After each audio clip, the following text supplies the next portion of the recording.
Hi hello friends, welcome to our channel PR job info.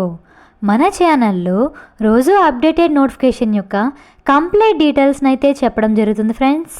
కావున వెంటనే PR job info ఛానల్ని subscribe చేసుకొని new notification యొక్క complete డీటెయిల్స్ని తెలుసుకోండి ఫ్రెండ్స్. ఈరోజు వీడియోలో మనం టెట్ అండ్ డిఎస్సి గురించి ముఖ్యమైన సమాచారం గురించి డిస్కస్ చేద్దాం.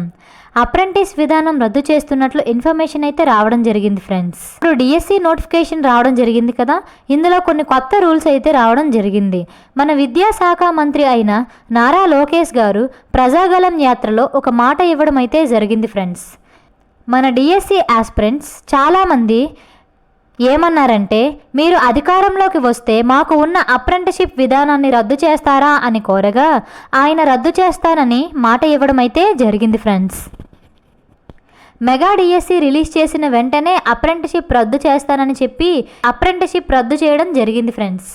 ఆయన విద్యాశాఖ మంత్రి కాగానే ఆయన ఇచ్చిన మాటను నిలబెట్టుకుని అప్రెంటిషిప్ విధానాన్ని రద్దు చేశారు. అంతేకాకుండా మెగా డిఎస్సి వచ్చిన తర్వాత కూడా అభ్యర్థులు సమయం తక్కువ ఇచ్చారని నిరుత్సాహపడ్డారు. సమయం అయితే పెంచాలని చాలామంది అభ్యర్థనలు చేశారు.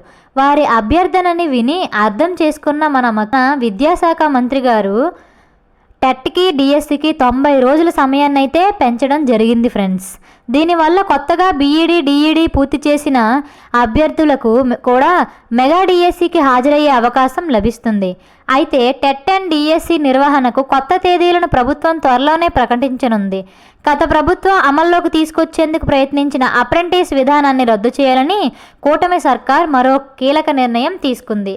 అయితే ఫ్రెండ్స్, అప్రెంటిస్ విధానం అయితే రద్దు చేయడం జరిగింది. Thank you friends. ఈ వీడియో కనుక మీకు నచ్చినట్లయితే ప్లీజ్ లైక్ అండ్ షేర్. ఇలాంటి వీడియోలు ఇంకా కావాలనుకుంటే వెంటనే పిఆర్ జాబ్ ఇన్ఫో ఛానల్ని సబ్స్క్రైబ్ చేసుకోండి ఫ్రెండ్స్. అండ్ ఇంకా ఏమైనా నోటిఫికేషన్ గురించి పూర్తి వివరాలు కావాలంటే వెంటనే కామెంట్ బాక్స్లో కామెంట్ చేయండి. ఆ వీడియోని నేను అప్లోడ్ చేస్తాను. Thank you friends.